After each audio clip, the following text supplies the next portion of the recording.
ಭಯ ಪಡ್ಬೇಡ. ನಿನಗ್ ಬೇಕಾಗಿರೋದು ನನ್ನ ಹೆಂಡತಿ ಬಾಯಿ ಮುಚ್ಚೋದು ಅಷ್ಟೇ ಅಲ್ವಾ? ಮುಚ್ಚೋಣ. ಅದೇನ್ ಕಷ್ಟ ಅಲ್ಲ ಬಿಡು. ನೋಡು, ನಾವಿಬ್ರು ಒಟ್ಟಿಗೆ ಇರೋದನ್ನ ನನ್ನ ಹೆಂಡತಿ ನೋಡ್ದ ಹಾಗೆ ಅವಳು ಕೂಡ ಬೇರೆ ಯಾರ ಜೊತೆನೋ ಇರೋದನ್ನ ನಾವು ನೋಡಿದ್ರೆ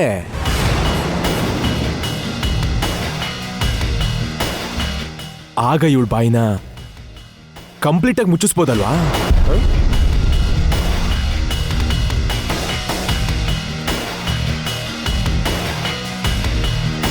ಕಾರ್ತಿಕ್, ಏನ್ ಮಾತಾಡ್ತಿದ್ಯಾ? ಹುಚ್ಚಿಡ್ದಿದ್ಯಾ ನಿನ್ಗೆ? ಟೆನ್ಷನ್ ಮಾಡ್ಕೋಬೇಡ ಬಂಗಾರ. ನೀನು ಬೇರೆ ಯಾರ ಜೊತೆನೂ ಹೋಗೋದು ಬೇಡ. ನನ್ನ ಫ್ರೆಂಡು ಮೂರ್ತಿ ಅಂತ ಒಬ್ಬ ಇದಾನಲ್ಲ, ಅವನಿಗೆ ನೀನಂದ್ರೆ ತುಂಬಾನೇ ಇಷ್ಟ. ಒಂದು ಸಲ ಅವನ ಜೊತೆ ಹೋಗ್ಬಿಟ್ ಬಾ. ಅವನ ಆಸೆನೂ ಈಡೇರುತ್ತೆ, ನಮ್ ಕೆಲ್ಸನೂ ಮುಗಿಯುತ್ತೆ. ಬಾ. ಬಿಡು ಬಾ ಕಾರ್ತಿಕ್, ಬಿಡು ಕಾರ್ತಿಕ್, ಬಿಡು ಕಾರ್ತಿಕ್, ಬಿಡು ಬಿಡು.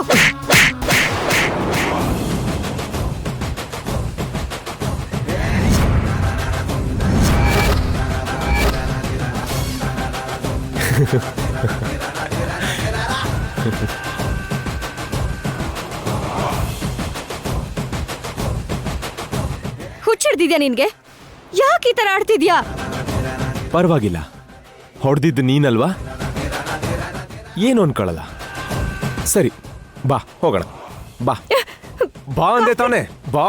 ಬಿಡು ಕಾರ್ತಿಕ್. ಬಾ ಬಾ ಅಂತ ಹೇಳ್ತಿಲ್ವ ನಿನಗೆ? ಬಿಡು ಕಾರ್ತಿಕ್. ಬಾ ವೈಶಾಲಿ. ಬಿಡು ಅಂತ ಹೇಳ್ತಿದ್ದೀನಲ್ವಾ? ವೈಶಾಲಿ ಬಾ. ಕಾರ್ತಿಕ್ ಬಿಡು. ಬಾ ಕಾರ್ತಿಕ್ ಬಿಡು. ಬಾ. ಕಾರ್ತಿಕ್ ಬಿಡು. ಕಾರ್ತಿಕ್. ಕಾರ್ತಿಕ್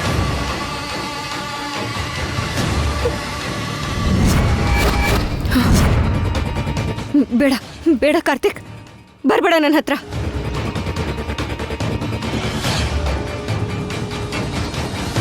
ಬೇಡ, ನನ್ನ ಹತ್ರ ಬರ್ಬೇಡ. ಬರ್ಬೇಡ ಕಾರ್ತಿಕ್, ಹತ್ರ ಬರ್ಬೇಡ ಕಾರ್ತಿಕ್. ಬೇಡ ಬೇಡ ಕಾರ್ತಿಕ್. ಕಾರ್ತಿಕ್, ನಾನ್ ಹೇಳಿಲ್ವಾ ಇವಳನ್ನ ಬಿಡಬಾರ್ದು ಅಂತ? ಹೇಳಿಲ್ವಾ? ಅದಕ್ಕೆ ಇವಳನ್ನ ಸಾಯ್ಸೋಣ ಅಂದಿದ್ದು. ನೀನ್ ನೋಡಿದ್ರೆ ನನ್ ಮಾತೆ ಕೇಳಿಲ್ಲ. ಈಗ ನೋಡು ಏನ್ ಮಾಡ್ತಿದ್ದಾಳೆ ಅಂತ. ಬಿಡು ಬಿಡು. ನನ್ ಕೈಗೆ ಸಿಕ್ಕಿದಾಳೆ. ಬಾ ಕಾರ್ತಿಕ್. ಕಾರ್ತಿಕ್ ಬಾ. ಬಾ ಕಾರ್ತಿಕ್. ಬಾ ಬಾ ಕಾರ್ತಿಕ್.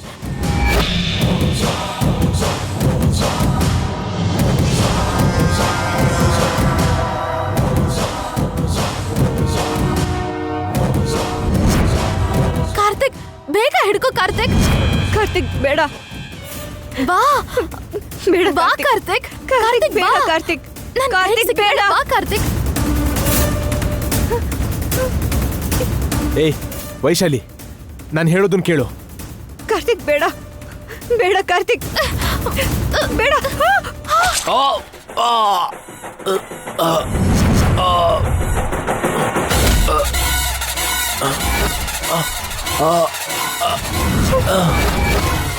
ವೈಶಾಲಿ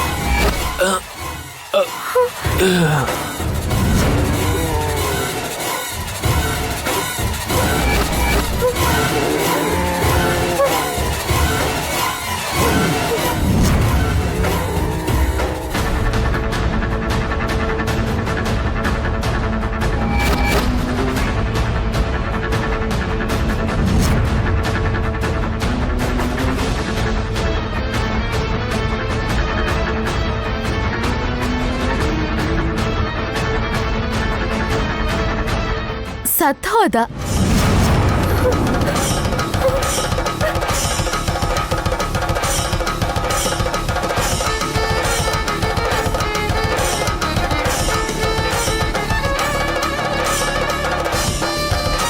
ಸತ್ ಹೋದ್ಯಾ? ಸಾರಿ ಕಾರ್ತಿಕ್. ನೀನ್ ಬದುಕಿದಿದ್ರೆ ನನಗ್ ಯಾವತ್ಗೂ ಪ್ರಾಬ್ಲಮೇ ಆಗಿರೋದು. ಈಗ ನೀನ್ ಸತ್ ಹೋದ್ಯಲ್ಲ, ನಿನ್ನನ್ ಸಾಯಿಸಿದಕ್ಕೆ ನಿನ್ ಹೆಂಡತಿ ಜೈಲಿಗೆ ಹೋಗ್ತಾಳೆ. ನಾನ್ ಸೇಫ್. ಬಾಯ್ ಬಾಯ್ ಬೇಬಿ.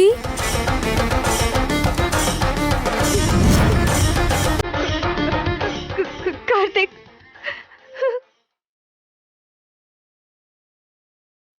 ಕಾರ್ತಿಕ್ ಕಾರ್ತಿಕ್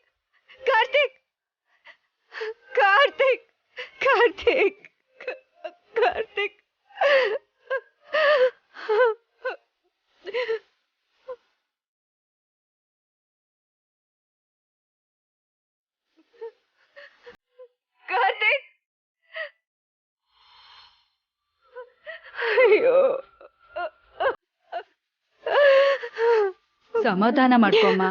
ಅಂತ ಗಂಡನ್ನ ಸಾಯಿಸಿದ್ರು ತಪ್ಪೇನಿಲ್ಲ, ಆದ್ರೂ ಸಾಯಿಸಿದ್ ನೀನಲ್ವಲ್ಲ. ಸಮಾಧಾನ ಮಾಡ್ಕೊಮ್ಮ. ಆದ್ರೆ ನಾನಲ್ಲ ಅಂದ್ರೆ ಯಾರು ನಂಬ್ತಾರೆ ಹೇಳಿ? ನನ್ನ ಹಣೆ ಬರ್ದಲ್ಲಿ ಏನ್ ಬರ್ದಿದ್ಯೋ ನಾನು ಹೊರಡ್ತೀನಿ. ನಿಂತ್ಕೊಳಮ್ಮ. ಇಷ್ಟೊತ್ನಲ್ಲಿ ಎಲ್ಲಿ ಹೋಗ್ತೀಯ ನೀನು? ಇವತ್ ರಾತ್ರಿ ಇಲ್ಲೇ ಇರು, ನಾಳೆ ಬೇಕಾದ್ರೆ ಹೋಗುವಂತೆ.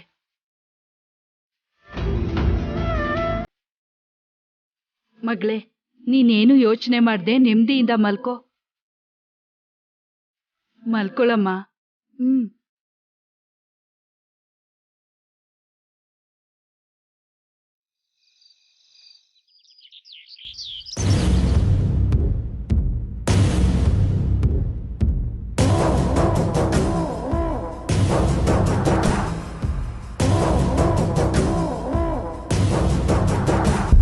ಹತ್ತು ದಿನ ಆಯ್ತು.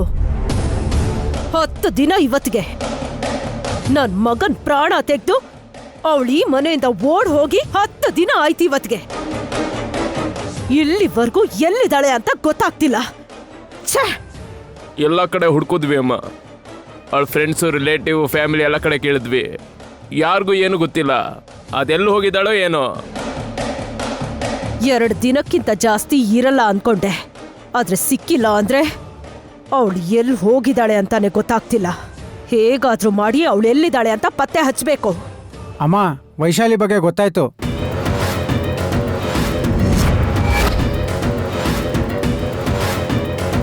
ಎಲ್ಲಿದ್ದಾಳೆ ಎಲ್ಲಿದ್ದಾಳೆ ಅವಳು? ಅವಳೊಂದ್ ಜಾಗದಲ್ಲಿ ಆರಾಮಾಗಿ ಸೆಟ್ಲ್ ಆಗಿದ್ದಾಳಮ್ಮ. ಅವಳ ಜೀವನದಲ್ಲಿ ಏನೂ ಆಗೇ ಇಲ್ಲ, ಅವಳಿಗೆ ಯಾರು ಸಂಬಂಧಿಕರೇ ಇಲ್ಲ ಅನ್ನೋಗೆ ತುಂಬಾ ಸಂತೋಷವಾಗಿದ್ದಾಳೆ.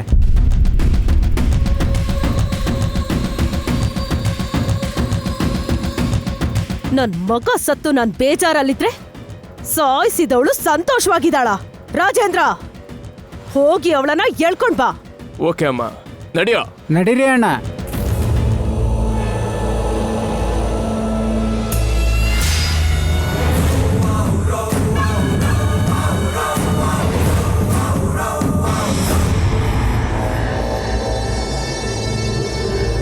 ಸಿಕ್ಕಿದ್ಲು ಮಗನೇ, ಅವಳನ್ನ ಸಾಯಿಸಿ ಆಮೇಲೆ ನಿನಗ್ ದೀಪ ಹಚ್ತೀನಿ.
ಯಾರು ಏನು ಅಂತ ಗೊತ್ತಿಲ್ಲ ಗುರುಗಳೇ.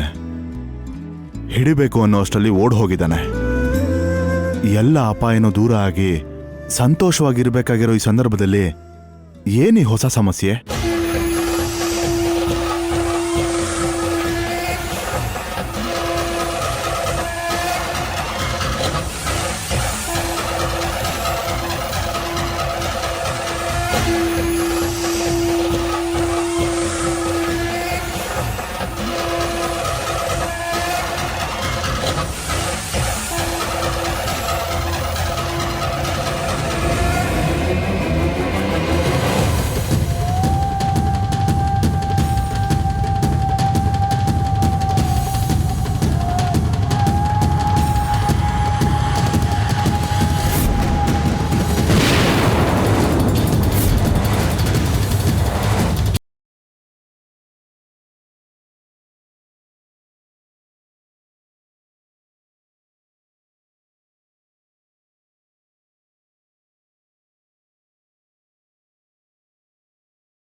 ಅಪಾಯ.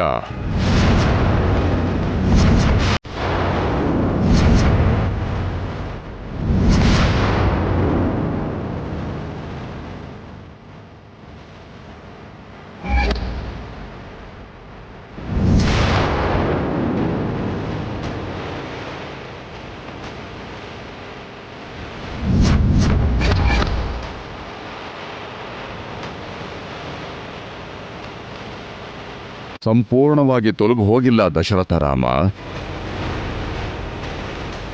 ತನ್ನ ರೂಪನ ಬದಲಾಯಿಸಿಕೊಂಡಿದೆ ಅಷ್ಟೇ.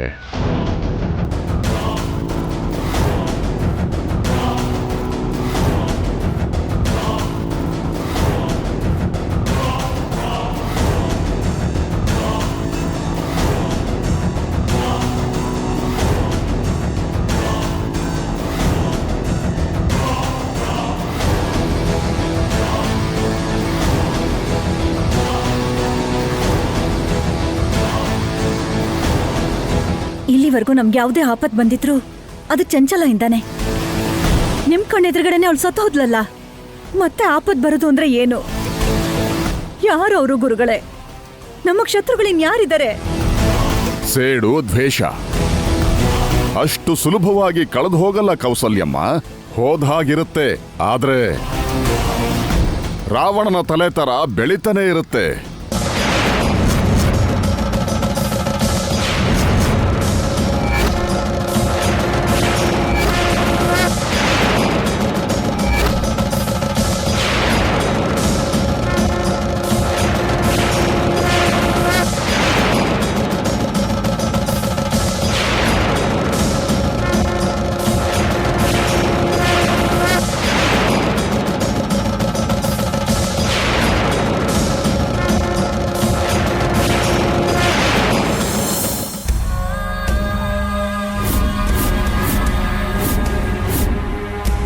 ವೈದೇಹಿ!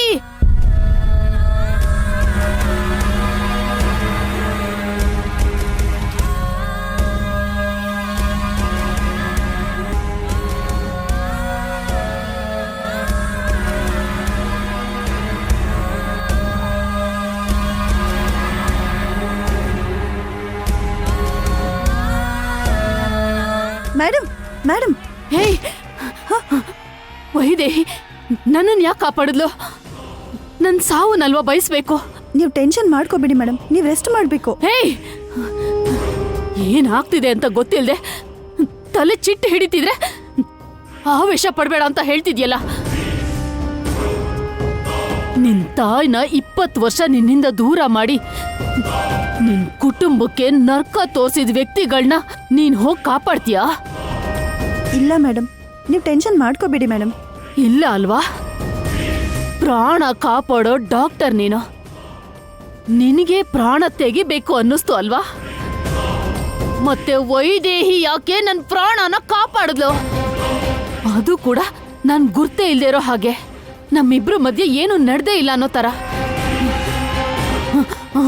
ಅವಳು ಯಾಕೆ ನನ್ನನ್ನು ಕಾಪಾಡಿದ್ಲು? ಯಾಕೆ ಯಾಕೆ?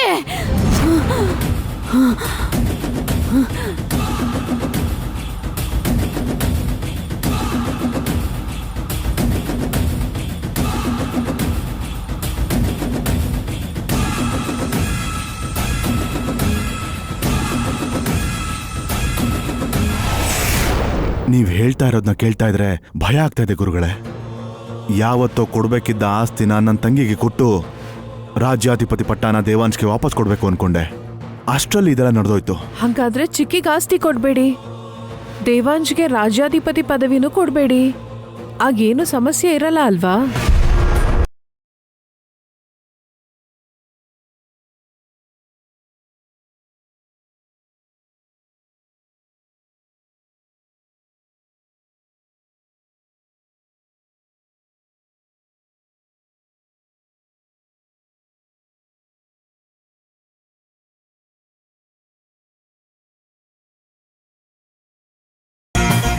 ಊರ್ಮಿಳ, ಏನ್ ಮಾತಾಡ್ತಾ ಇದೀಯಾ? ನಿಜಾನೇ ಹೇಳ್ತಿದ್ದೀನಿ ಇಂದು ಅಜ್ಜಿ. ಎಲ್ರೂ ಯೋಚನೆ ಮಾಡಿ ನೋಡಿ.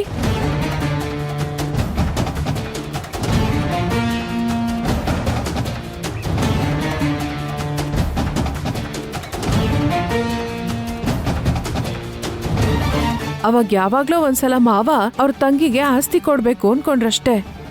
20 ವರ್ಷ ಅವ್ರ ಕುಟುಂಬದಿಂದ ದೂರ ಆಗಿ ಪಾಪ ಚಂಚಲನ್ ಸೆರೆಲಿದ್ರು.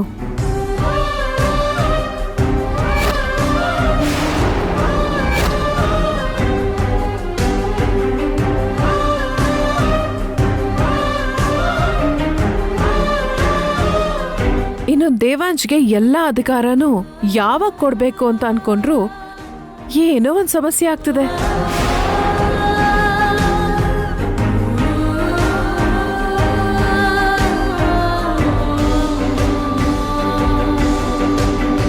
ಮೊನ್ನೆ ಮಾವನವರು ಆ ಪದವಿನ ತಗೊಂಡ್ರು. ಅದಾದ್ಮೇಲೆ ಎಲ್ಲ ಒಳ್ಳೇದೇ ನಡೀತದೆ. ವೈದೇಹಿ ಸಮಸ್ಯೆನೂ ತೀರ್ತು, ಚಿಕ್ಕಿನೂ ಮನೆಗ್ ಬಂದ್ರು.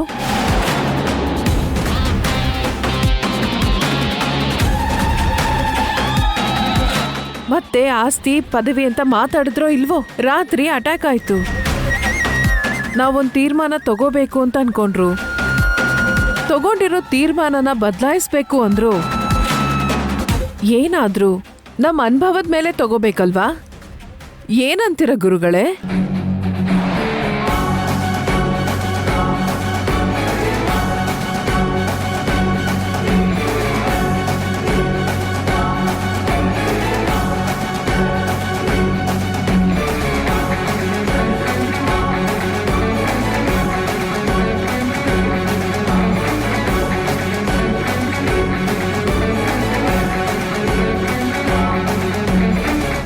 ಗುರುಗಳೇ, ನಂಗೆ ಈ ಆಸ್ತಿ ಕೊಡೋದೇ ಎಲ್ಲದಕ್ಕೂ ಕಾರಣ ಆಗಿದ್ರೆ ನಂಗೆ ಇದ್ಯಾವುದು ಬೇಡವೇ ಬೇಡ ಗುರುಗಳೇ.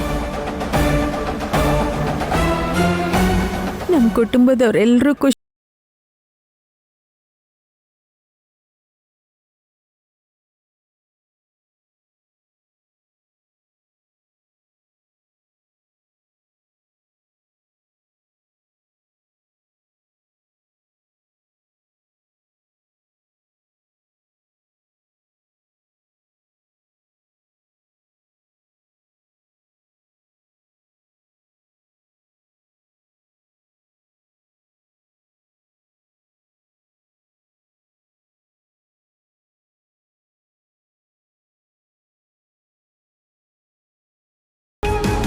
ಈ ರಾಜ್ಯಾಧಿಪತಿ ಪದವಿ ನಾನು ಕೇಳ್ಕೊಂಡಿದ್ದಲ್ಲ ಗುರುಗಳೇ.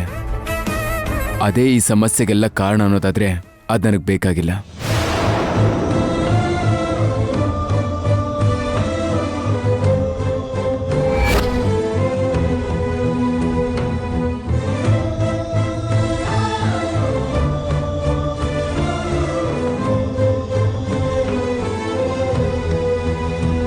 ಕುಟುಂಬದಲ್ಲಿ ಯಾರಿಗೂ ಯಾವುದೇ ರೀತಿ ತೊಂದರೆ ಆಗದೆ ಸಂತೋಷವಾಗಿದ್ರೆ ಅಷ್ಟೇ ಸಾಕು.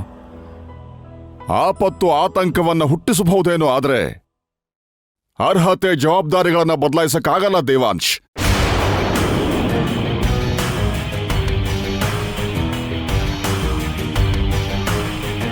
ಏನೋ ನಡಿಬಹುದು ಅಂತ ಹೆದರ್ಕೊಂಡು ಜವಾಬ್ದಾರಿಗಳಿಂದ ತಪ್ಪಿಸ್ಕೊಂಡ್ರೆ ಅದು ಮತ್ತೊಂದು ಅಪಾಯಕ್ಕೆ ಕಾರಣವಾಗತ್ತೆ.